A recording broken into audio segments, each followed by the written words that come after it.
আমার মতো কে কে আছে বলো তো, যার মাথায় হঠাৎ করে এরকম স্কিন কেয়ার করার ভূত চাপে?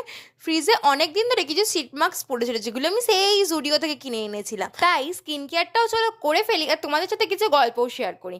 আগের দিন একটা ভিডিও পোস্ট করেছিলাম, যেখানে তোমাদেরকে বলেছিলাম যে তোমাদের কি আমার ভিডিও দেখতে ভাল লাগছে না, তাহলে কমেন্ট করো। কিন্তু সেখানের মধ্যে অধিকাংশ মানুষই কমেন্ট করেছে, না তোমার ভিডিও দেখতে আমার ভাল লাগছে না। কিন্তু আমার এই ভিডিওটাতে আগের ভিডিওগুলোর তুলনায় অনেকটা বেশি পরিমাণে রিচ গেছে, আর একসাথে প্রায় 20-21টা সাবস্ক্রাইবার বেড়েছে।